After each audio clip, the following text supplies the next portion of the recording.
Bom dia, eu quero saudar a todos com a graça e a paz de Jesus. Mais um domingo de escola dominical, online, e nós agradecemos a Deus por esses momentos tão especiais que iremos passar aqui. E eu espero que você possa ser edificado com a palavra de Deus, com o assunto que nós vamos tratar hoje. E eu espero que o Senhor continue nos abençoando e permita, Deus, que logo nós possamos juntos estarem aqui num culto, numa escola dominical, de uma forma presencial. Mas, por enquanto, é assim que nós temos e assim que nós vamos. E eu vou ler alguns versículos aqui do Salmo 56, que ele diz assim: tem misericórdia de mim, ó Deus, porque os homens querem me destruir. Todo dia eles me oprimem, lutam contra mim. Os meus inimigos sempre querem me destruir. São muitos que atrevidamente me combatem. Quando eu ficar com medo, hei de confiar em Ti. Em Deus, cuja a palavra eu exalto. Nesse Deus ponho a minha confiança e nada temerei. De que me pode fazer o mortal? Todo dia torcem as minhas palavras. Os meus pensamentos são contra mim para o mal. Ajunta-me, esconde-me, espiona-me nos meus passos, quando guardo a hora de me retirarem da vida. Dai-me retribuição segundo a sua iniquidade. Derruba os povos, ó Deus, na tua ira. Eu quero apenas ficar nesses versículos 3 e 4. Quando eu ficar com medo, hei de confiar em Ti. Em Deus, cuja palavra eu exalto. Neste Deus ponho a minha confiança e nada temerei. Que me pode fazer o mortal? Ou que me pode fazer o homem, em outra versão? Hoje nós estamos recebendo o Éder, que Deus abençoe. E vai ser assim um momento muito especial. Primeiro ele estará levando a palavra, trazendo uma mensagem, depois nós teremos um louvor de adoração ao nosso Deus e depois o bate-papo. E aí um bate-papo gostoso que a gente vai poder falar sobre o medo. Você tem medo? Eu tenho, né? Acho que o Éder também tem. Mas nós vamos tratar isso de uma forma assim bem gostosa e com toda certeza você vai ser edificado e vai aprender muito, tá bom? Deus abençoe, eu vou estar orando e logo em seguida nós passaremos para a palavra de Deus, a mensagem pelo Éder. Senhor Deus e Pai, nós queremos te agradecer, te louvar por esses momentos tão especiais na tua palavra. Queremos te dar graças, Senhor Deus, porque o Senhor tem nos orientado, tem estado conosco. Obrigado, Senhor Deus. E agora pedimos a tua bênção, a tua direção sobre esse momento. Que possa ser momentos agradáveis, principalmente com a Tua presença e com a Tua direção. Nós oramos, agradecemos, nós Te louvamos, em nome do Senhor Jesus. Agora com vocês, o pastor Éder, licenciado, mas vamos considerá-lo como pastor Éder.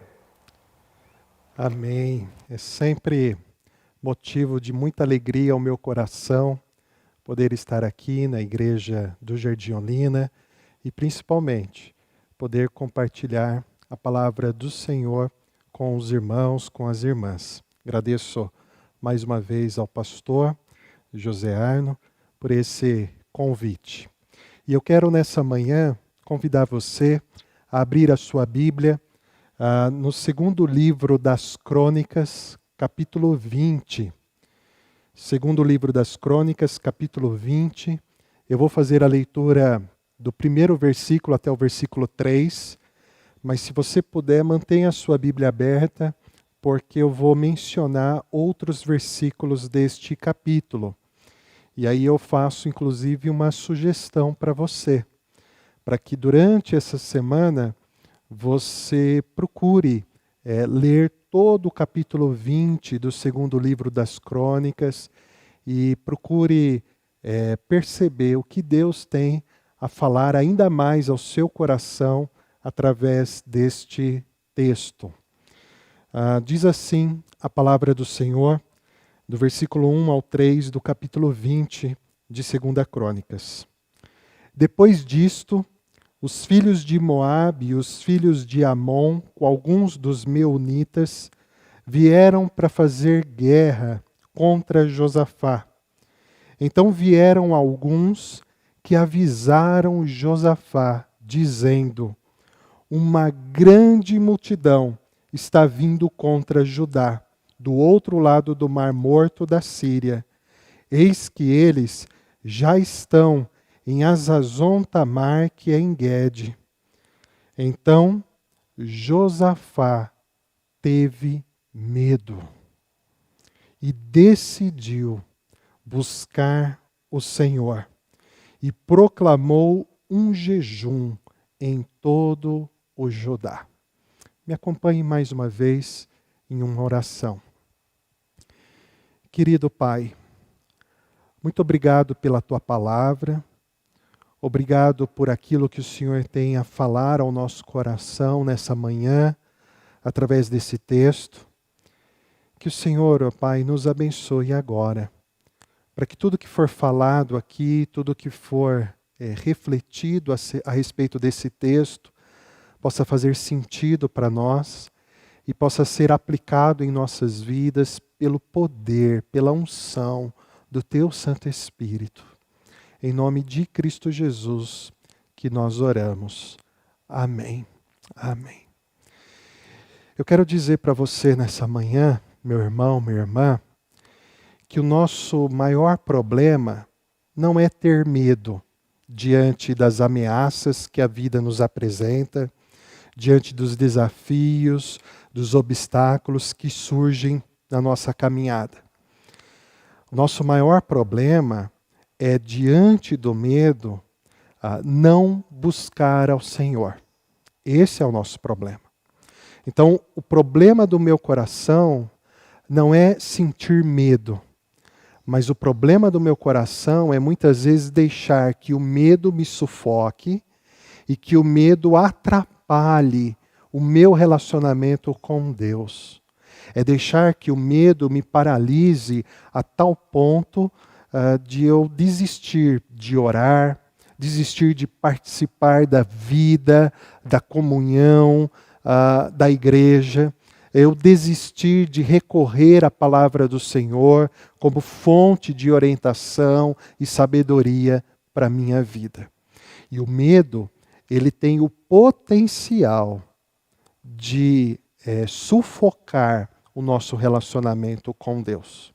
É por isso que a Bíblia, em vários textos, tanto no Antigo quanto no Novo Testamento, a Bíblia vai nos incentivar a não ter medo e a entregar o nosso medo ao Senhor.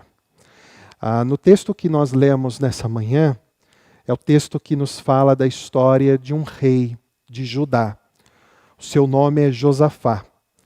E o texto nos deixa muito claro que Josafá se sentiu ameaçado diante de uma ação dos seus inimigos que se uniram para vir contra ele, para destruir o reinado de Judá. E perceba que o texto vai dizer que esses inimigos se uniram para combater Josafá e eles formaram um exército numeroso. E a gente pode notar que esse exército tinha muito mais recursos do que o exército de Judá. E pior, esse exército inimigo tinha um número de soldados muito maior do que Judá. Então, a batalha, o confronto, seria extremamente injusto. E apenas considerando o número de soldados nessa batalha, nós veríamos aqui que Judá não tinha a menor chance de vencer essa batalha. Na verdade, Judá já estaria derrotado, arruinado. Então, essa ameaça, ela era algo extremamente capaz de desestabilizar o coração do rei Josafá. E é exatamente isso que acontece. O texto vai dizer que quando Josafá recebe a notícia de que uma numerosa multidão se reunia para vir contra o seu reino, vir contra Judá, o texto vai dizer que a reação de Josafá foi ter medo. E eu acho fantástico o fato de que Deus, em sua palavra, não esconde de nós as fragilidades que nós temos. Em cada história de cada personagem que nós encontramos na Bíblia, nós vemos Deus mostrando as suas fraquezas, mostrando os seus erros, mostrando os seus pecados. E Deus deixa isso bem transparente para nós na Bíblia, porque de algum modo Deus está nos mostrando que as fraquezas, as dificuldades, os erros daqueles homens e daquelas mulheres do passado são os mesmos que nós enfrentamos também na nossa vida. Então, assim como Josafá, diante de uma ameaça, sentiu medo, eu e você certamente sentimos medo. Quando você vai para o seu trabalho e você começa a ouvir notícias de que está acontecendo alguns cortes ali na empresa, o seu coração não fica com medo de um desemprego? Quando você vai numa consulta médica, porque você não está se sentindo muito bem, e você vai lá para fazer alguns exames, algum check-up, você não sente medo de qual pode ser o resultado daqueles exames? Quando você está diante de uma prova, de alguma avaliação, você não fica apavorado? Quando você tem filhos, e os seus filhos estão seguindo com a vida deles, tomando algumas decisões, o seu coração não fica temeroso de que algo ruim ou de repente algo errado possa acontecer com os seus filhos? Perceba que o medo, ele está presente em nossas vidas nas mais diferentes circunstâncias. E nesses tempos que nós temos vivido de pandemia, o medo tem aflorado sobre nós. Não só em relação à saúde, mas quantos de nós estão preocupados e afetados por causa, inclusive, da economia, das nossas finanças? Perceba, o medo está presente em nossas vidas. E assim como Josafá teve medo, eu e você também sentimos medo. Entretanto, ao olharmos a história de Josafá, nós descobrimos que Josafá não se deixou paralisar pelo medo. Ele poderia muito bem se encolher na sua cama, desesperado por causa da ameaça, indeciso, sem saber o que fazer.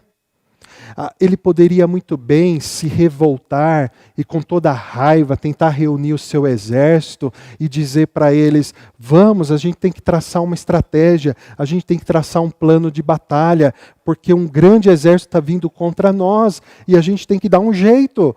Ele poderia ter até tido essa atitude e agir de maneira impulsiva, motivado pela raiva. Mas o texto vai nos mostrar que Josafá nem se encolhe no desespero do medo, mas ele também não se revolta e se entrega à impulsividade da raiva. Não. O que Josafá faz? Qual é o movimento de Josafá? Qual é a atitude de Josafá diante do medo? O texto vai dizer, no versículo 3, que ao ter medo, Josafá decidiu buscar ao Senhor. E ele reúne todo o povo para fazer isso. E o que é interessante é que naquele contexto, normalmente quem fazia a oração era o sacerdote, intercedendo em favor do povo.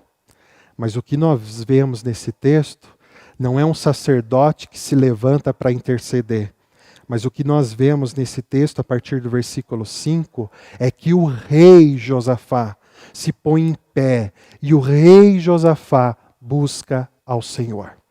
E a oração de Josafá é uma oração fantástica, porque nessa oração Josafá tem 2 reconhecimentos importantes. O primeiro reconhecimento de Josafá é que diante daquela ameaça, ele não tem força alguma em si próprio para enfrentar aquela situação.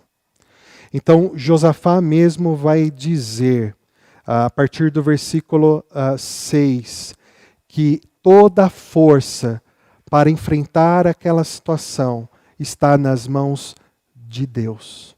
E ele admite que ele não tem condições de enfrentar aquela situação. Diante do nosso medo, o primeiro reconhecimento que nós devemos fazer é que nós somos sim, muitas vezes frágeis e ficamos indecisos e não temos os recursos e a força necessária para enfrentar aquilo. Não é problema a gente admitir isso. No entanto, a segunda reconhecimento que Josafá faz aqui na sua oração é de que ele sabe que o Senhor tem uma promessa para o povo de Judá. E ele sabe que Deus é fiel para cumprir as suas promessas e nada pode fracassar ou destruir ou atrapalhar as promessas de Deus. E a gente tem que reconhecer também que Deus tem promessas em nossas vidas. E Josafá declara essa promessa quando, a partir do versículo 7 adiante, ele começa a falar da história de Abraão, do chamado de Deus para Israel, e ele fala que aqueles que clamarem ao Senhor encontrarão na sua angústia o socorro da parte de Deus. Essas promessas de Deus ao povo de Israel estão presentes também em nossas vidas, e de modo tão perfeito que Deus ele caminha conosco. E Ele não apenas caminha conosco, mas a promessa que nós temos é que Deus habita em nós por meio do Teu Espírito, do Espírito Santo. E nós temos Deus conosco todos os dias, em todos os momentos, em qualquer situação, em qualquer circunstância. Isso significa que diante do medo, nós precisamos admitir a nossa fraqueza, precisamos admitir a nossa falta de recurso, precisamos admitir que aquilo está nos fazendo mal, mas precisamos voltar os nossos olhos para Deus. Precisamos reconhecer as promessas de Deus. Precisamos reconhecer o amor e a fidelidade de Deus sobre nós. Então nos apegarmos ao Senhor com a confiança de que Ele estará agindo em nosso favor. Nós temos a segurança de que no mundo vamos passar pelas aflições, mas o nosso Senhor Jesus já venceu. E na vitória de Jesus, eu e você somos também mais que vencedores. Deus então responde à oração de Josafá. E a resposta que Deus dá à oração de Josafá está no versículo 17, que eu quero destacar, onde Deus declara o seguinte: que eles deveriam ir ao encontro dessa multidão de exército que vinha contra eles, mas que ao ir ao encontro, olha o que diz o texto, o que eles deveriam fazer. Nesse encontro, diz o versículo 17, vocês não precisarão lutar. Tomem posição, fiquem parados e vejam a salvação que o Senhor lhes dará. Ó Judá e Jerusalém, não tenham medo, nem se assustem.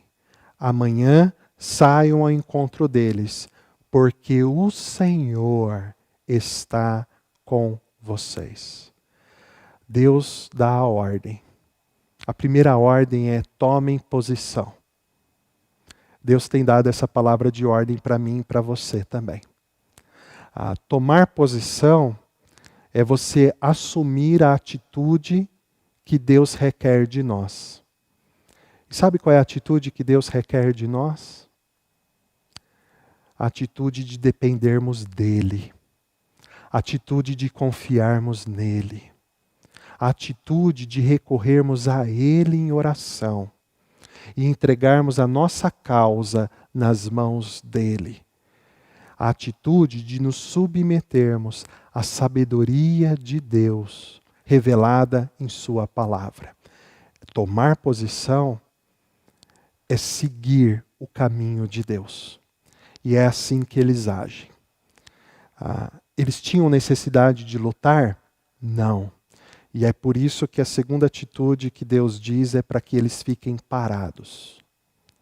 Deus diz para mim e para você também, diante do nosso medo: aquietai-vos. Aquietai-vos. Aquietai-vos e sabei que eu sou Deus. Nós queremos muitas vezes, diante do nosso medo, fazer algo por nosso próprio impulso. E Deus está dizendo: calma. Calma, olhe para mim. O nosso medo, ele é uma oportunidade. Não para a gente se entregar ao desespero. Não para a gente ficar encolhido. Não. O nosso medo é oportunidade para a gente se desenvolver em oração. É a oportunidade da gente aprender o que é depender de Deus. É a oportunidade para a gente contemplar a graça de Deus em nossas vidas. Por quê? Porque o próprio Deus vai declarar que Ele está conosco. Ele está conosco. Eu uma vez tive uma experiência quando eu era criança, muito interessante. Eu arrumei uma briga na rua por uma bobagem. E o menino correu chamar o irmão mais velho dele, bem mais velho, bem mais alto e mais forte do que eu na época, não hoje. E aí vieram os dois para cima de mim. E eu morrendo de medo, eu saí correndo e entrei dentro de casa. E eles ainda tiveram a ousadia de ir lá no portão de casa. Mas a minha mãe estava em casa e aí ela saiu para resolver a confusão que eu tinha aprontado. E ela me chamou para ir junto, para fazer eu me entender com aqueles meninos. Mas sem deixar que eles fizessem algum mal para mim. Eu estava morrendo de medo. Mas o fato da minha mãe estar comigo e dela ter assumido o papel ali de resolver a confusão que eu havia armado, de algum modo me fez me sentir seguro. E é basicamente isso que Deus está fazendo com o povo de Judá. Deus está dizendo: olha, vocês vão ver essa situação se resolver. Mas o fundamental é vocês perceberem: eu estou com vocês. E o que traz segurança ao coração deles é a companhia de Deus, é a presença de Deus.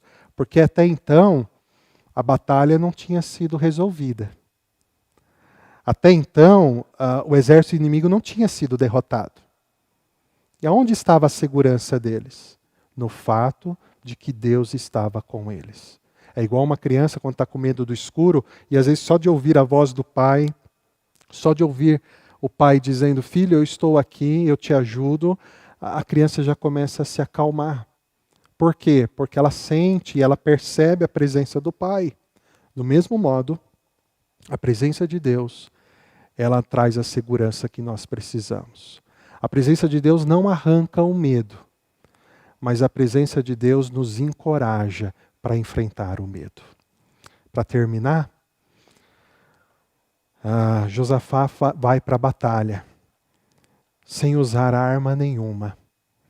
A única coisa que Josafá usa é a confiança em Deus. E então, eles cantam e louvam o Senhor e vão para a batalha como se já estivessem vencido, porque eles estão celebrando o nome do Senhor. Josafá declara o seguinte, no versículo 20 e 21. escutem, povo de Judá e moradores de Jerusalém. Creiam no Senhor seu Deus e vocês estarão seguros. Creiam nos profetas do Senhor e vocês serão bem-sucedidos.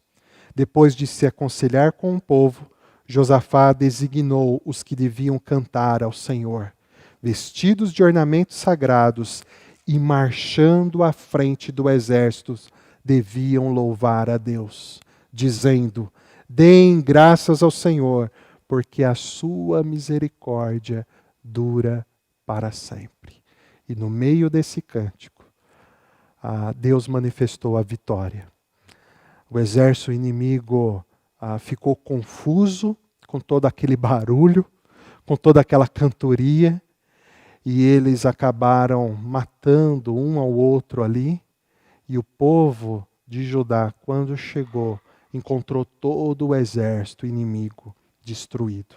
E assim, Deus concedeu essa vitória e Deus concedeu paz durante todo o reinado de Josafá. Por quê? Porque Josafá confiou. Deus está conosco. Deus é a nossa segurança. E Josafá se apegou ao fato de que a misericórdia de Deus, o amor de Deus é verdadeiro. Eu e você, diante dos nossos medos, ficamos sim desestabilizados, mas temos de lembrar que, embora nós estejamos desestabilizados, o nosso Deus jamais fica desestabilizado. Eu e você ficamos perdidinhos, mas o nosso Deus não se perde. Ele permanece soberano, Senhor, tendo controle sobre tudo. E nós somos chamados, no nosso desespero, a nos agarrarmos em Deus e a confiarmos na misericórdia de Deus. E a Bíblia vai nos dizer que a maior demonstração do amor de Deus por nós é o fato de que mesmo nós sendo pecadores, mesmo nós sendo pessoas indignas, rebeldes diante de Deus, mesmo assim, Deus nos deu Jesus Cristo. E Jesus Cristo é nosso Salvador, que veio ao mundo para assumir sobre si os nossos medos, assumir sobre si nossas dores, assumir sobre si todo o nosso pecado. E Ele morreu naquela cruz, para que naquela cruz nós pudéssemos receber a cura, a libertação de todo o mal que nos afeta. De modo que, como vai dizer o autor aos Hebreus, Jesus se torna o poderoso Senhor que nos socorre diante das nossas tentações, que nos ajuda diante dos desafios e dificuldades da nossa vida, porque Ele próprio sentiu na pele o nosso sofrer, para que Ele pudesse, de maneira excelente e perfeita, nos conceder a salvação que precisamos. O desafio que o texto nos dá é para que a gente ore. Ore de maneira específica, de maneira clara, falando para Deus do nosso medo, falando para Deus da nossa preocupação. Você não precisa esconder de Deus que você está sofrendo. Você pode declarar para Deus onde é que você está sentindo a dor e por que é que está doendo. Deus acolhe a nossa oração. O outro desafio que o texto nos dá é para que a gente recorra à palavra de Deus, às promessas de Deus, e a gente perceba que essas promessas não são palavras de antigamente, para o povo de antigamente. Não. Essas palavras são a verdade de Deus para a minha vida e para a sua vida hoje. Essas promessas são promessas de Deus acessíveis para nós hoje. E Deus está comprometido em cumprir o seu plano e a sua promessa em nossas vidas. E nada pode atrapalhar o agir de Deus em nós. Se apegue a isso. Confie nisso. E por último, admita que ainda que o medo não seja arrancado do seu coração, a segurança em Deus te dará a coragem necessária para enfrentar o seu medo. E um dia de cada vez, um passo de cada vez, nós seremos conduzidos a vencer a nossa batalha no Senhor. Que Deus nos abençoe e que Deus, em sua graça, possa continuar fortalecendo o nosso coração. Deus te abençoe.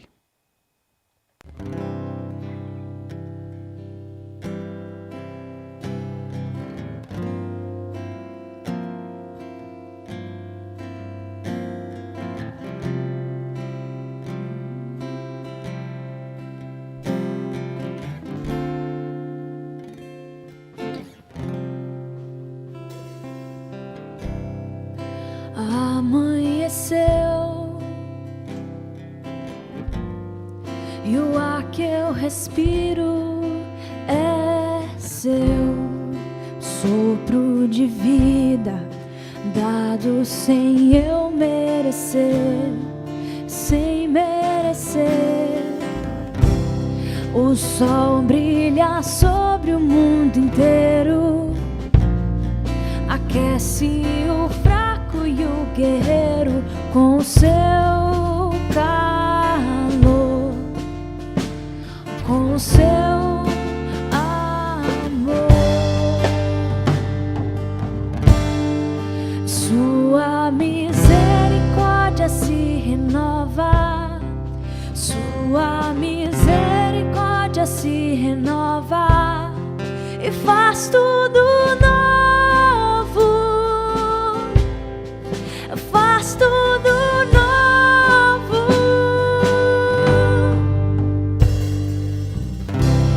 O sol brilha sobre o mundo inteiro, aquece o fraco e o guerreiro com o seu calor, com o seu amor. Sua misericórdia se renova, sua misericórdia se renova e faz tudo novo, e faz tudo novo. Sua misericórdia se renova, sua misericórdia se renova e faz tudo novo, e faz tudo novo. Nova vida, nova sorte, com seu sangue me justificou. Já não sou quem eu era, faz tudo novo.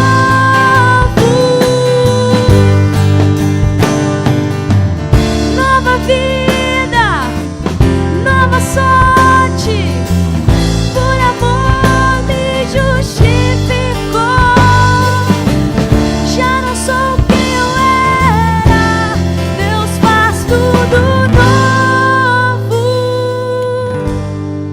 Sua misericórdia se renova, sua misericórdia se renova e faz tudo novo, e faz tudo novo.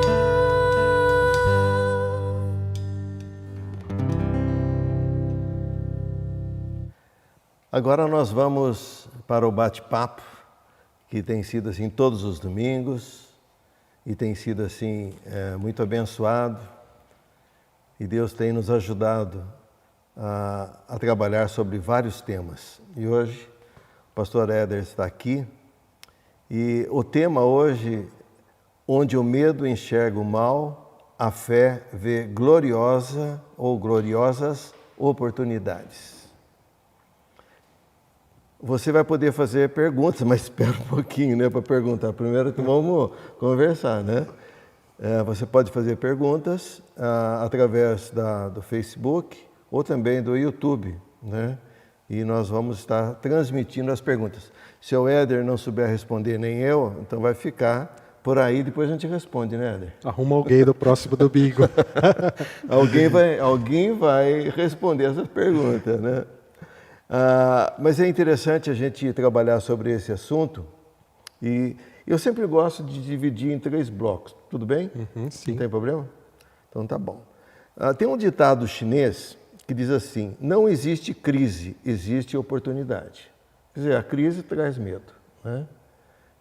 Oportunidade. São várias oportunidades diante das crises e nós estamos passando por isso, né? Esse texto que eu li no início, que Davi, quando está diante dos filisteus, ele diz: quando eu ficar com medo, hei de confiar em ti. Em Deus cuja a palavra eu exalto. Neste Deus ponho a minha confiança e nada temerei. Que me pode fazer o mortal? Interessante, né? Então, diante de algumas situações que a gente passa, de doenças, mudanças, decisões importantes, realmente traz para nós medo, com toda certeza. Mas nós não podemos deixar que o medo paralise a nossa vida, né? Então nós podemos iniciar. Você tem medo? Aí eu fiquei impressionado de ver o medo que você sentiu com o menino. Eu fiquei imaginando o tamanho que era o rapaz, porque você não é tão pequenino, né? Olha só o desnível aqui. Imagina o tamanho que era o rapaz para correr atrás de você. Você já sentiu medo? Muito medo. É medroso ou não? Bastante. Acho que nós somos medrosos. Já senti muito medo, por exemplo, diante do chamado mesmo para o ministério. Eu senti muito medo, por causa da responsabilidade que é. Né? Porque conforme você vai ganhando consciência, né, do que é o ministério e do temor que isso envolve, né, diante de Deus, né, por causa da responsabilidade de cuidar de pessoas, eu me senti apavorado. E aí eu comecei até a procrastinar a decisão de dar início ao seminário. E aí eu me lembro que Deus usou inclusive o Senhor para me dar uma palavra, dizendo assim: olha, cuidado, não seja covarde. Não seja covarde. Não seja covarde. E aquilo falou ao meu coração, porque daí depois eu fui refletir e percebi que o chamado era real. E que eu estava procrastinando a decisão, não porque Deus não estava me chamando, mas porque eu estava me deixando conduzir pelo medo da responsabilidade. Paralisando, né? O medo da responsabilidade. E aí foi um choque necessário para tomar posição, para tomar atitude. Então, esse é um caso de medo, mas tem vários outros que nem situações. Você vê, né? Diz que quem morre afogado no mar é quem não tem medo, né? Tem momentos que o medo é benéfico. Sim. Não é? Então é interessante a gente entrar nesse assunto aí. Então, nós temos medo sim, né? Eu e você. Sim. Apesar de eu ser grande e você pequeno, nós morremos de medo. O primeiro bloco, eu queria trabalhar uma coisa assim, a relação entre o medo e fé, né? E quando a gente sente medo diante de algumas circunstâncias, né, realmente foge o controle, né, a gente perde o controle de tudo. Esses sentimentos não são opostos à fé?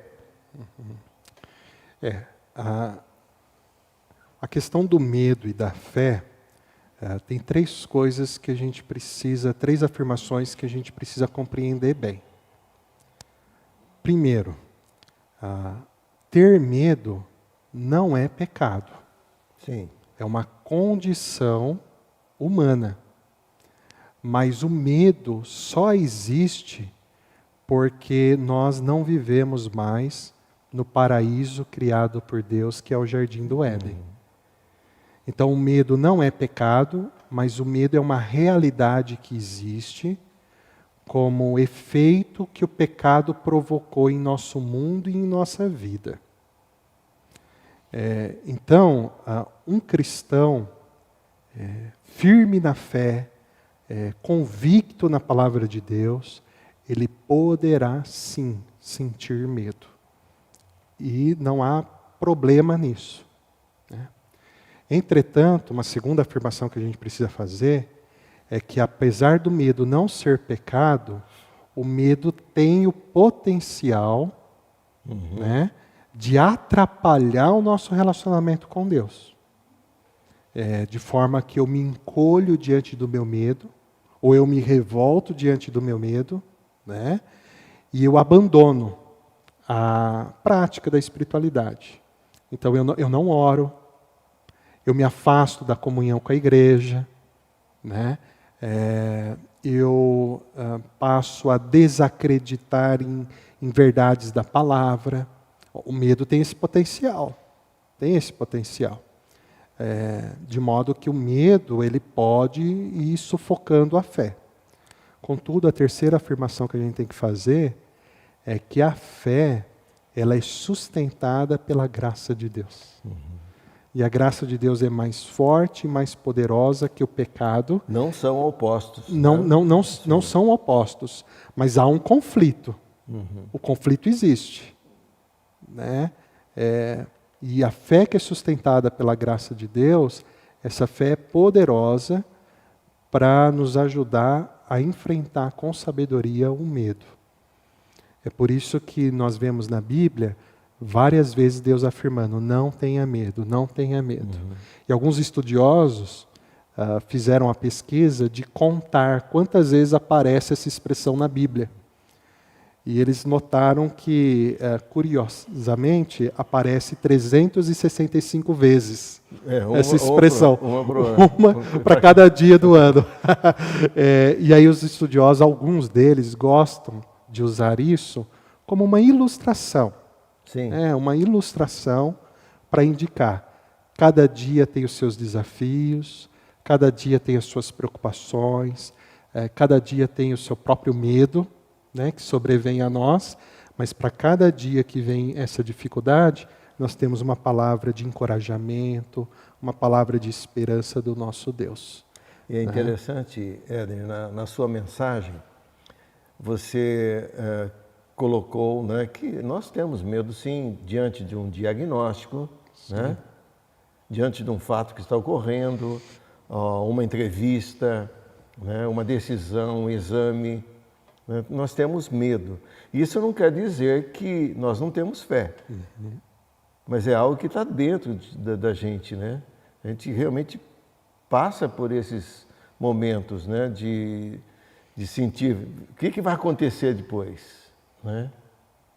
E hoje há muito medo também das pessoas mais idosas, né? O que será o dia de amanhã? Como que eu vou sobreviver, né? Então realmente as coisas são complicadas. Não quer dizer que a gente não tenha fé. Exatamente. Né? É exatamente isso, né? Não há a oposição, né, a esses sentimentos. Sim. E a gente tem que lembrar, o medo é uma realidade, mas a fé também é uma realidade. E é a fé que nos dá o suporte para enfrentar o medo. Tá? Porque o medo, ele está presente nas nossas vidas, e por mais fé que eu tenha em Deus, eu vou senti-lo. Mas a fé não vai me deixar ser consumido ou destruído por esse medo. Porque o que rege a minha vida não é o meu medo. O que rege as nossas vidas é a graça maravilhosa, poderosa do nosso Deus. Alguém deve estar perguntando lá, é porque você não está na minha pele. Sim.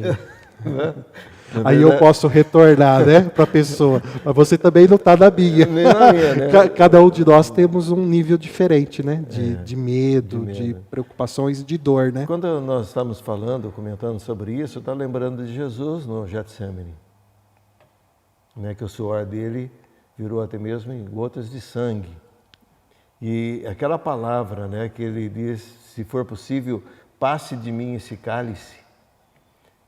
Há algo muito especial ali de medo, não? Eu enxergo que sim.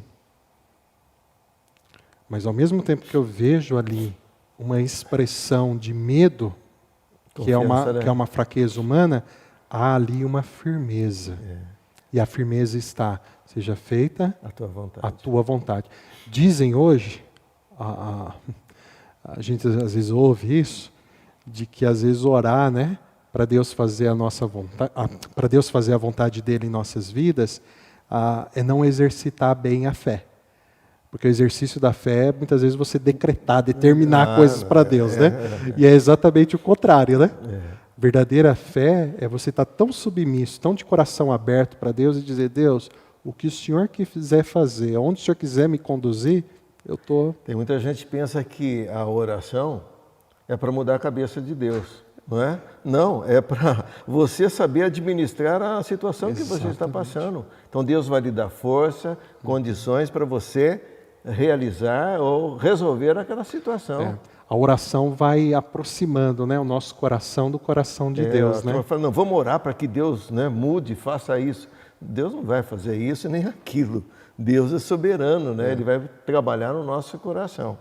Outra coisa que, diante do medo, ele pode até ser algo assim que chega numa área de doença, né? Uma ansiedade, um transtorno, né, de ansiedade. E aí, às vezes, a pessoa não tem esse conhecimento que realmente precisa de um profissional, né? Nós não somos especialistas nisso, né? Aqui poderia ter até um psicólogo falando, né? Nesse caso, mas esse transtorno de ansiedade realmente precisa da ajuda médica, né? Sim, sim. Como pastores, a gente lida muito com o aconselhamento de pessoas. Sim.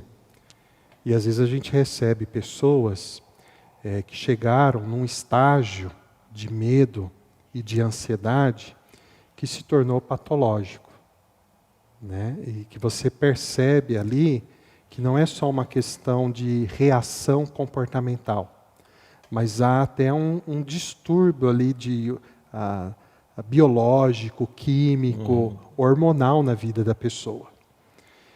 E o que acontece? No meio cristão, há muito preconceito em relação aos profissionais da psiquiatria e psicologia. Diz que o crente não pode. O crente não pode e, pior, dizem que o crente não precisa. Não precisa. Não precisa. Só que a gente precisa saber de uma coisa. O nosso corpo, a nossa mente, ela é composta, né, por uma estrutura que às vezes entra em colapso. E quando essa estrutura física, mental, entra em colapso, eu preciso de uma ajuda especializada e até mesmo, às vezes, de medicações para me equilibrar.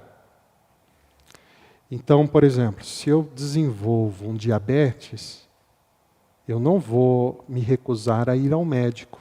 Nem tomar remédio. E nem me recusar a tomar remédio. Por quê? Porque é uma condição física, né, que necessita daquilo. Mas eu vou deixar de ter a fé em Deus? Eu vou deixar de estar em oração? Claro que não. Mas eu sei que é uma condição e eu preciso desse tratamento. Pensando no lado emocional, claro, a gente não é profissional da área, mas a gente sabe que isso existe. E como cristãos, a gente tem que estar bem orientado a respeito disso. Então, no lado emocional, quando algo está desajustado na química do meu corpo, na biologia do meu corpo, na minha mente, e aquilo me gera um pânico, aquilo me gera uma ansiedade fora do que seria suportável por uma pessoa, isso é um indício de que aquilo já é uma doença. E se no caso, a depressão, né? A própria depressão também. Ela entra num estágio de medo. A pessoa perde todo o controle. Sim. Então é uma doença. O corpo não produz os hormônios necessários para dar o equilíbrio. Por isso precisa de um Então, profissional. E aí vai precisar de um complemento de medicação para ajudar no equilíbrio. Só que perceba uma coisa que daí a gente não pode ignorar. O cristão, no enfrentamento do pânico, no enfrentamento de uma ansiedade, no enfrentamento de uma depressão, ele precisa buscar o tratamento integral para a sua vida. E o tratamento integral, ele envolve o cuidado físico, né? Que daí vai envolver exercícios, vai envolver alimentação. Ele envolve o cuidado médico, que vai exigir acompanhamento com psiquiatra, acompanhamento com psicólogo, né, para fazer terapia. Mas ele vai exigir também algo que às vezes alguns cristãos ignoram, que é o acompanhamento espiritual. Buscando inclusive aconselhamento, né, com cristãos maduros, firmados na palavra e que vão dar esse suporte espiritual com a graça de Deus. O salmista diz, né, para que a gente não busque orientações, né, no conselho de pessoas ímpias. Exatamente. Né? A própria palavra nos orienta nisso. Exatamente. Realmente, nós precisamos mesmo de profissionais que trabalham na área médica, né, emocional e espiritual. Sim. O salmista, no Salmo 34, ele diz assim: busquei o Senhor e Ele me respondeu, livrou-me de todos os meus temores. Né? Então ele buscou o Senhor e Ele respondeu, deu orientações para que ele realmente fosse livre de todos os temores. Exatamente. Esse é o cuidado de Deus para conosco, né? Exatamente. Nós precisamos, então, desse cuidado, né? Então, a relação entre medo e fé, né? Como que fica? São duas coisas que vão caminhar juntas conosco. Sim. Tá? Mas o medo tem o potencial de atrapalhar. Então, o que eu devo fazer diante do medo? Eu devo me firmar, né, nas promessas de Deus, me firmar na prática da oração, na comunhão, na caminhada com a igreja, né, tendo pessoas que vão me acompanhar na minha jornada de vida, para que a minha fé, fortalecida em Deus, me dê o suporte para enfrentar os meus medos. Você não acha que a pessoa, quando está nesse estágio de medo, ela não procura tanto a palavra de Deus? Ela procura resolver as suas situações, os seus problemas, de uma forma que ela consiga dominar? Isso pode acontecer. E é aí que o perigo. nosso relacionamento fica prejudicado. Por isso que a gente tem que enxergar o medo não apenas na perspectiva de que aquilo é mal, mas eu tenho que enxergar a partir da perspectiva de que aquilo é a oportunidade para eu aprender a depender de Deus. Porque como que eu vou aprender a depender de Deus se eu não passo por alguma situação que exija isso de mim, que me dê uma atenção que me mostre, não, é de Deus que eu preciso. Aí eu me recordo, por exemplo, de Pedro andando sobre as águas. Eu leio aquele texto e eu vejo Pedro andando sobre as águas, com o olhar de Jesus, e eu imagino que em algum momento o coração de Pedro ali se tomou de uma certa autoconfiança, como se, tá vendo como eu sim. E a gente vê Pedro em outras situações mostrando que ele achava que a fé dele em Jesus era melhor do que a dos outros. E aí quando ele acha isso, e aí ele olha para o lado e vê as ondas, sente o vento, né, contra ele, as ondas batendo contra ele, aí ele se esquece e começa a afundar. E aí é necessário Jesus repreender Pedro, mas ao mesmo tempo estender a mão para ajudar Pedro a levantar. E aí eles caminham juntos até subir ao barco. Ou seja, o que sustentou Pedro ali não foi a sua autoconfiança, a confiança dele em si próprio, mas a presença de Jesus e a confiança na pessoa de Jesus. Então, a gente também tem que ter esse cuidado, da gente não achar que nós somos autossuficientes, que nós temos o conhecimento, né, de tudo, domínio de tudo, que nós não temos. Né? Nem mesmo a nossa fé, ela é fruto da nossa obra. É verdade. Até para crer, eu preciso da ajuda de Deus. Quando você estuda a palavra de Deus, você vê várias situações de pessoas consagradas que passaram por dificuldades e tiveram medo, né? Mas souberam recorrer a situações, né, que realmente Deus trabalhou ali no coração. Porque hoje há um tipo de... Tem uma pergunta, espera um pouquinho só. Hoje tem algumas pregações que falam que nós não vamos passar por dificuldades. Se está passando por dificuldades, está com medo, você não tem fé. Né? Então essa prosperidade, essas coisas que estão pregando, que não é bíblica. É meio complicado, né? Parece que tem uma pergunta. Bom dia, pastor. Bom dia, Éder.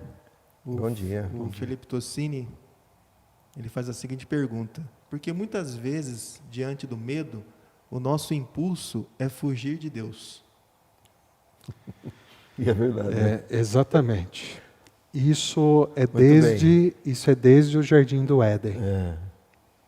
Adão, quando percebeu que havia desobedecido a Deus, e aí naquele encontro marcado entre Deus e o ser humano, Deus vai ao encontro, a atitude de Adão foi se esconder. E isso acontece por causa de um orgulho que existe no coração do ser humano, que faz com que a gente tenha sempre uma postura de achar que nós damos conta de fazer as coisas da nossa maneira, ou existe em nós um orgulho que nos move a achar que Deus deve fazer as coisas do jeitinho que a gente imagina. E aí, quando não sai dessa maneira, a gente fica revoltado, e aí a fuga é uma coisa que acaba sendo a nossa opção. Essa fuga é reflexo do nosso pecado. Essa fuga é reflexo de que a gente tem idolatrado outras coisas em vez de adorar a Deus. Essa fuga é sinal de que há algo errado conosco. Mas assim, o que é maravilhoso a gente saber é que mesmo na nossa fuga, Deus continua manifestando a sua graça. Então Adão está lá escondido, longe de Deus, mas Deus vai ao encontro de Adão. Sempre é assim. Né? Um outro personagem que experimenta a fuga é Jonas, que não quer cumprir a missão de ir pregar em Nínive, porque Deus está mandando ele fazer uma coisa que não é o que ele quer, e ele não imagina, né, que seja a vontade de Deus, né, a condenação de Nínive. Então ele sabe que Deus vai mostrar o perdão dele se aquele povo se arrepender, e ele não quer isso, então ele prefere fugir. E aí a gente poderia dizer, Deus poderia levantar outro profeta então, né? Sim. Era mais fácil desistir de Jonas. É mais fácil. Mas Deus não desiste, Deus vai ao encontro de Jonas. É fundamental a gente reconhecer que somos pecadores e no medo nós podemos fazer opções erradas. Então, enquanto eu não estou sentindo medo, eu posso ter uma oração de preparação, dizendo, Senhor, eu não sei o que eu vou enfrentar na minha vida, mas diante dos meus temores, é o que o salmista clama, eu quero confiar em Ti. A gente deve orar isso. E quando estamos preventivo. Preventivo. Isso antes. Agora, quando estamos no medo, se nós somos discípulos de Jesus, nós podemos contar com a graça de Deus, que nos sustentará na fé. E se somos realmente discípulos de Jesus, nós teremos uma participação na vida da igreja de uma maneira tão comprometida e dedicada que quando nós vacilarmos, nós teremos uma comunidade inteira chorando junto com a gente e nos aconselhando para nos trazer de volta, né, no trilho do Senhor. No trilho do Senhor. Essa é a segurança que nós temos. Mas a fuga, ela é sinal de que há algo muito errado conosco e isso tem a ver com o nosso pecado, com o nosso orgulho, com a nossa idolatria, O caso de Adão, né? que é o caso de Adão. No segundo bloco aqui, nós podemos trabalhar isso. Como a fé nos ajuda a lidar com o medo. Um texto aqui de João 14, 27, diz assim: Deixo a paz a vocês. A minha paz dou a vocês. Não a dou como o mundo dá. Não se turbe o seu coração, nem tenham medo. João 14, 27. Como a Bíblia nos ajuda a lidar com o nosso medo? É fantástico o fato de que a Bíblia não esconde as fragilidades, os erros Isso é do ser maravilhoso, humano. né? A Bíblia não esconde. Verdade. E então a Bíblia nos mostra caminhos para o enfrentamento do medo. E a gente tem, por exemplo, na Bíblia, o livro das orações, que é o livro dos Salmos. Ali o salmista escancara a sua vida para Deus. Se ele está com medo, ele fala do seu medo.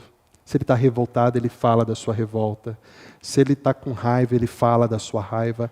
Ele faz lamentos para Deus, né? E o que é interessante é que por meio da oração, e era aquilo que a gente estava falando antes, mas por meio da oração, a perspectiva do salmista, o coração do salmista, o sentimento do salmista é transformado.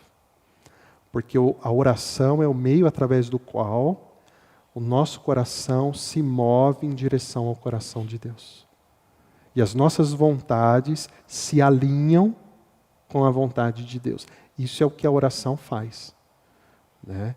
Então a Bíblia nos dá esse suporte diante dos medos, que é nos ensinar esse caminho da oração. E também nos mostrar a esperança que nós temos.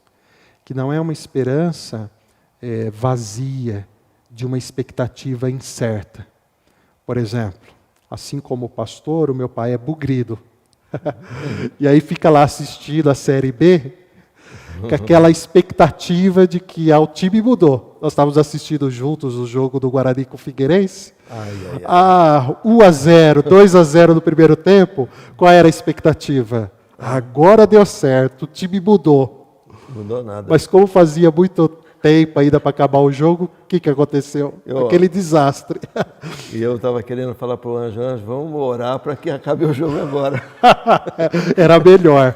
Mas veja, o torcedor, ele tem uma expectativa. Mas é uma expectativa incerta, porque ele não tem a garantia. Já nós, em Cristo, temos uma esperança que é fundamentada na certeza. Porque nós temos a garantia. Quando Jesus vai dizer para os seus discípulos, no mundo tereis aflições, mas tem de bom ânimo, ele diz a razão pela qual nós devemos ter o bom ânimo. Ele diz, eu já venci. Mas ele já tinha vencido mesmo? Até onde eu sei, a morte, a ressurreição e a ascensão de Cristo aos céus aconteceu depois, Bem né? depois. Mas por que ele já fala como a vitória é garantida? Porque a nossa esperança é fundamentada na certeza. E aí não tem passado, presente ou futuro. Nós não temos que ter medo do passado, do presente e do futuro, no sentido de termos incerteza em relação a essas coisas. Não, porque o nosso Senhor já venceu. E na vitória dele nós somos vencedores. Mas é interessante o que você está falando, porque nós estamos falando assim, o relacionamento, né, que a gente, a Bíblia. Ontem, até na live que nós fazemos às 18 horas, foi, na verdade, um estímulo para que as pessoas voltem a ler a palavra de Deus. As pessoas querem ouvir Deus falar, que é assim, uma coisa mística, né? Deus vai falar aqui. Não, leia a Bíblia, estude a palavra.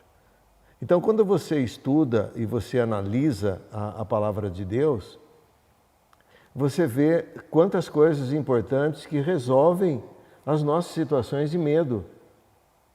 Quantos salmistas, né, que nos salmos estão com medo e Deus vai dando a palavra, a orientação. Parece que tem mais uma pergunta. Tem mais uma pergunta, Thiago? O Leonardo pergunta como me aproximar e evangelizar uma pessoa sobre o Cristo que busca um relacionamento íntimo, sendo que ela possui medo de relacionamentos por frustrações anteriores. Ótimo, ótima pergunta. É coisa do universitário. Né? Essa é uma ótima pergunta.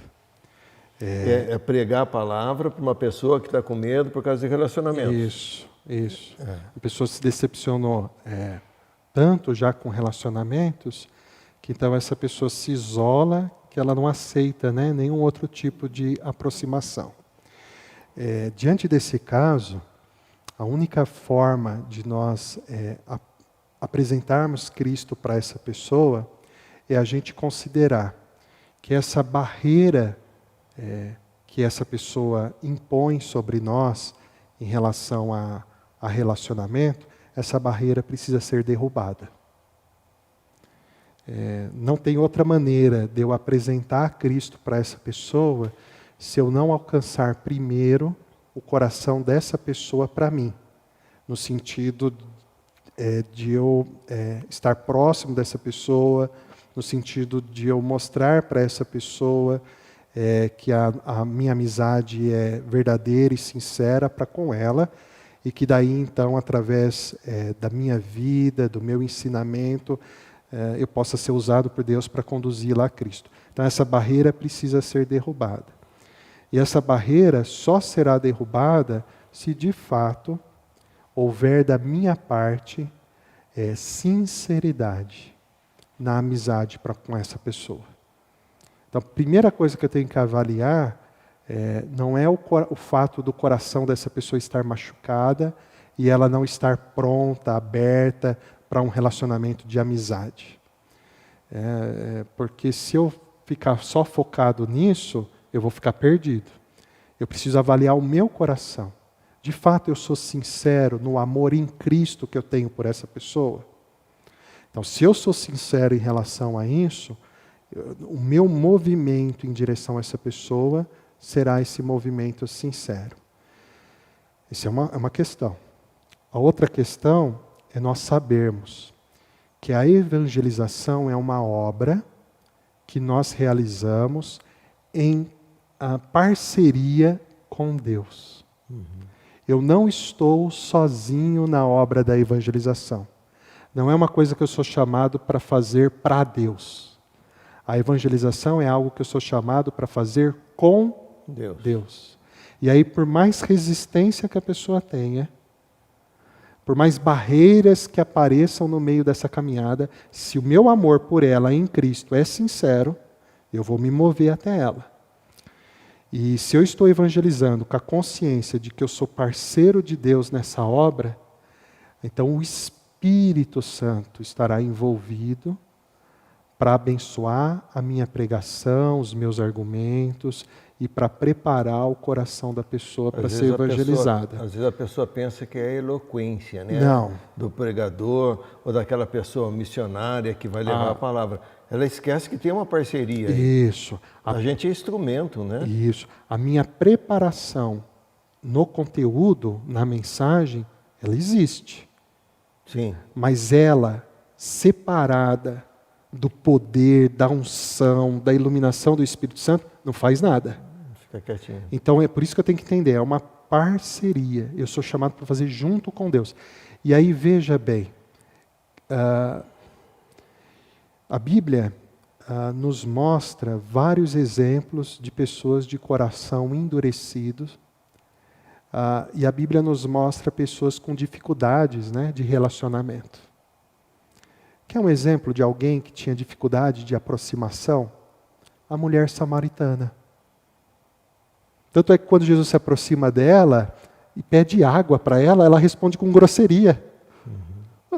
Você sendo judeu, pede a mim? Está se dirigindo para mim? Você não tem nem com o que pegar água. Ela é grosseira. Ela impõe uma barreira. Mas o amor de Jesus por ela era verdadeiro. E aí Jesus então se move. E ao se mover ali o Espírito, que atuava no ministério de Jesus, porque a gente sabe que Jesus executou o seu ministério com base na ação do Espírito Santo, que é a profecia lá de Isaías, né? Esse mesmo Espírito é o que atua em nós. Então essas barreiras, elas podem ser quebradas. Se o meu amor pela pessoa em Cristo é sincero, e se eu tenho a consciência de que a obra da evangelização eu não faço sozinho, na minha força, mas eu faço em parceria com Deus. Então eu diria assim, persevere, ore muito, interceda por essa pessoa, mas não desista. Não desista, a barreira será quebrada em nome de Jesus. Éder, a igreja é um lugar que pode proporcionar um ambiente seguro para nós encararmos o medo? Sim, a igreja, ela pode ser um espaço em que prejudica o enfrentamento ao medo quando a comunidade não está verdadeiramente fundamentada na palavra. E aí não dá espaço, né? Aí entra aqueles... Aí não dá espaço para a pessoa que tem medo de expor a sua dificuldade, de tratar a sua dificuldade de maneira integral, né? E de encontrar forças em Deus. Pode acontecer isso. Por outro lado, uma comunidade cristã séria, ela será terapêutica na vida da pessoa. Exercerá o papel de cura na vida da pessoa. Porque ela encontrará um ambiente acolhedor, em que ela pode falar dos seus anseios, sem medo de ser recriminada, sem medo de alguém olhar para ela e falar, mas cadê sua fé? Ela não vai ter medo de ouvir isso. Por quê? Porque as pessoas vão ouvi-la. E as pessoas vão direcioná-la, né, a apresentar esse medo diante de Deus, a encontrar em Deus formas de enfrentamento ao medo. Essa expressão a gente encontra muito. Olé, você não tem fé? Né? Eu já ouvi. Já ouvi, né? Eu também já ouvi. Mas é uma coisa assim, importante a gente pensar. A pessoa não está naquilo, na pele da pessoa que está passando aquele fato, aquele problema, aquela dificuldade. Você não tem fé? Claro que tenho fé, mas eu estou com medo. Né? Mas não, o medo, você não pode ter medo, você tem que ter fé. É alguma coisa assim difícil da gente lidar com isso. Né? É difícil se a igreja não tiver... Quando a gente fala igreja, a gente dá a impressão que é da alvenaria, né? Somos nós, as né? pessoas, né? As pessoas que frequentam a igreja de Jesus, né? O templo do Espírito Santo. Se as pessoas não estão preparadas também, não leem a palavra, não têm esse conhecimento, pode ser realmente negativo, né? A função da igreja. Sim. Mas se estiver bem preparadinho, né? A coisa... Uma igreja não firmada na palavra, não bem preparada, pode mais ferir a pessoa do que ajudar. Só que a igreja firmada na palavra, ela tem o ministério de curar.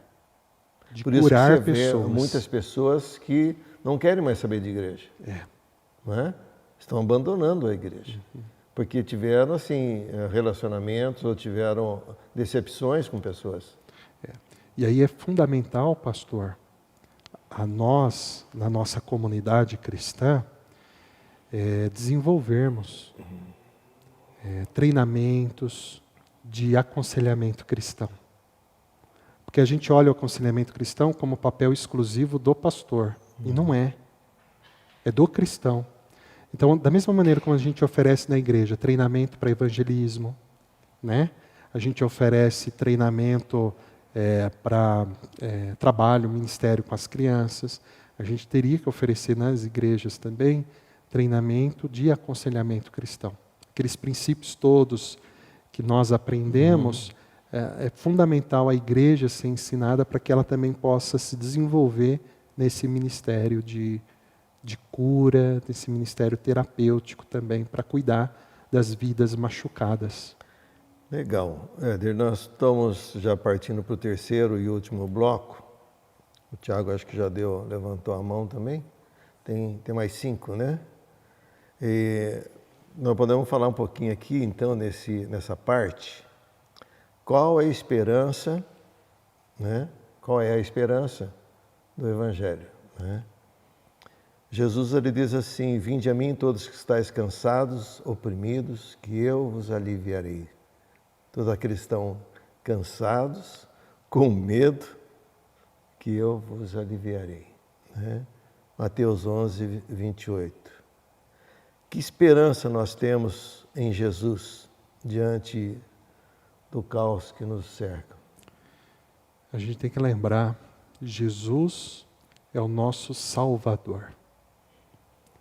E Ele está agindo para redimir as nossas vidas, o nosso mundo, a natureza, o universo de todo o mal.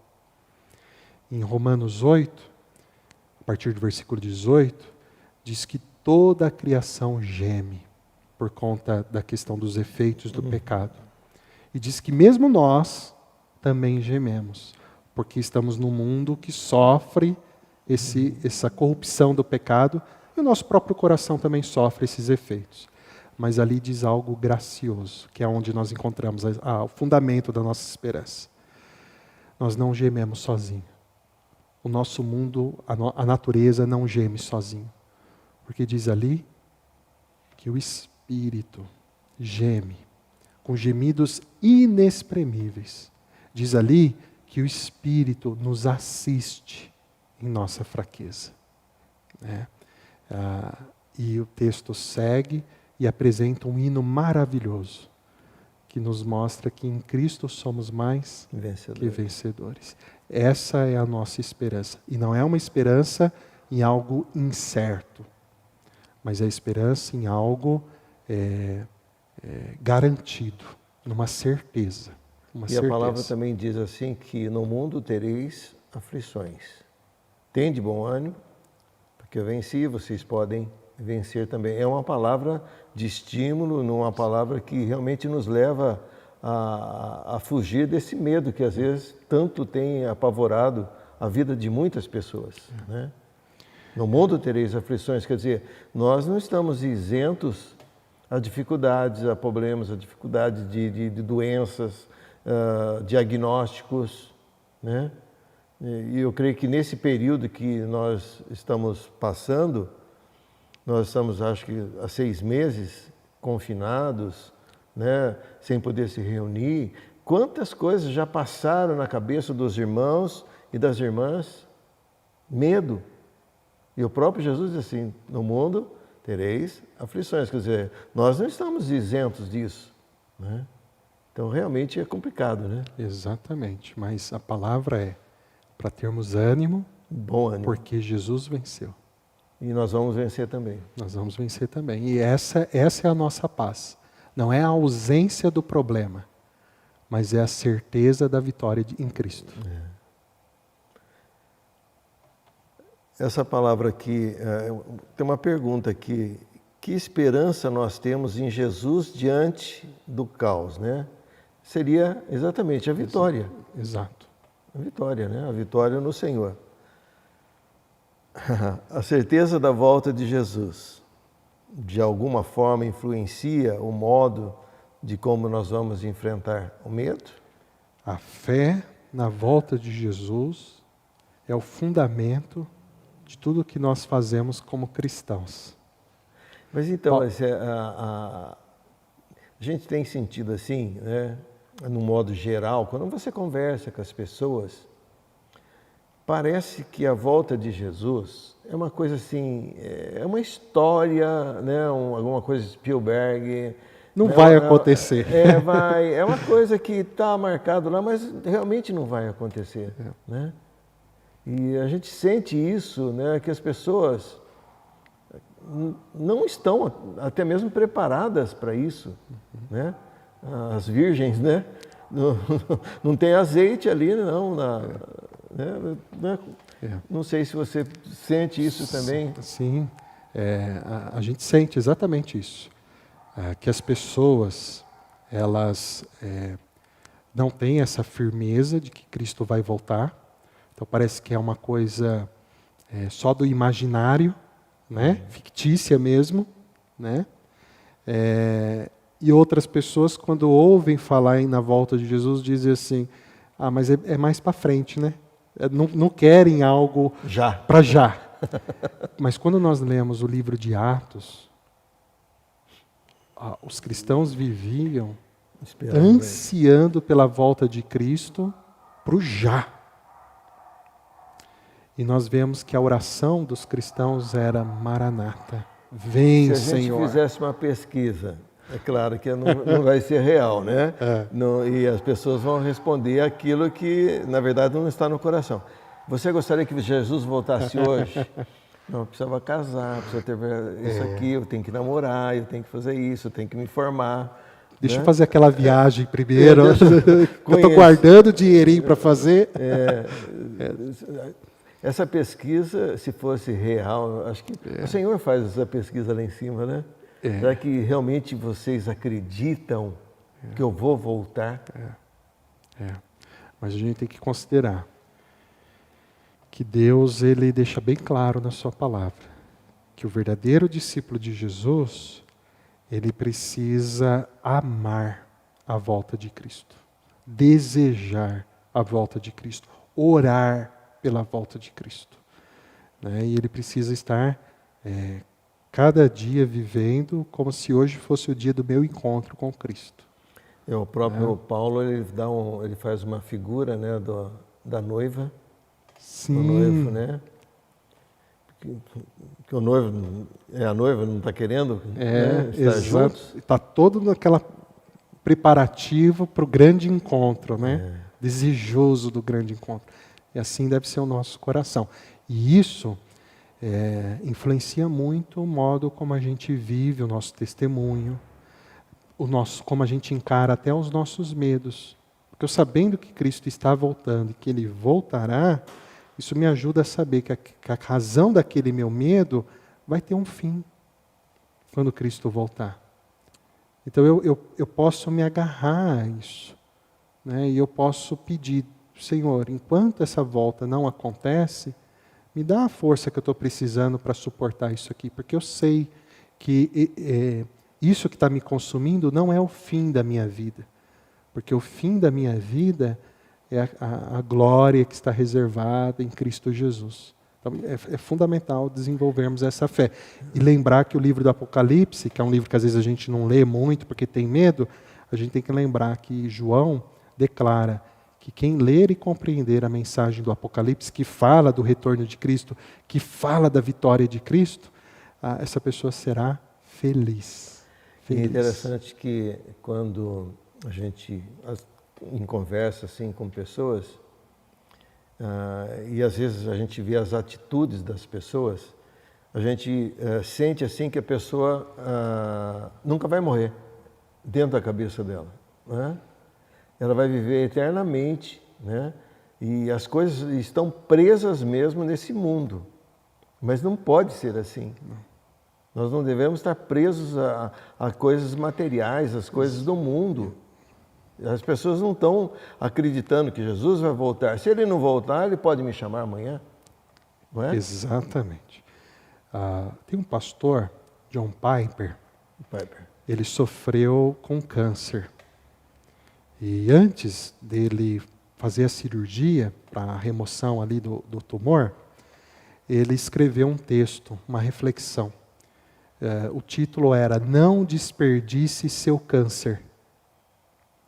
E ele escreve vários motivos pelo qual ele estaria desperdiçando aquele câncer, sem aproveitar aquilo como oportunidade para experimentar a glória de Deus. E um dos motivos que ele coloca é: eu vou desperdiçar o meu câncer se o meu câncer não me levar a pensar sobre a morte. E a refletir que a palavra final sobre a minha vida não é de morte, mas é de vida em Cristo. Normalmente quando a gente está doente, se é um caso extremo, naturalmente vem o pensamento de morte, mas a gente quer fugir, né? Eu não quero pensar isso, porque é ruim mesmo. Mas o John Piper vai dizer, mas é oportunidade para você refletir sobre isso, e isso, em vez de te apavorar mais, isso pode te dar a segurança de que a palavra final de Deus sobre a sua vida não é o da morte, mas é o da vida. E aí, eu não ouvi isso da boca da minha mãe.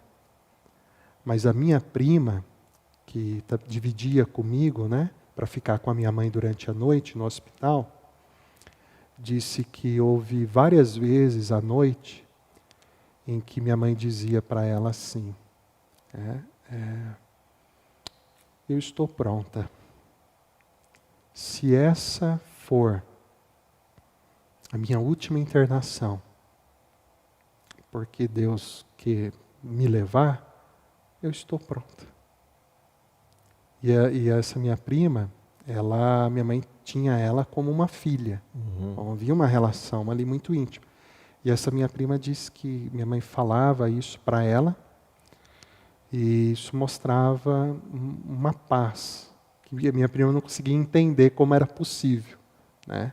Mas nós sabemos o porquê.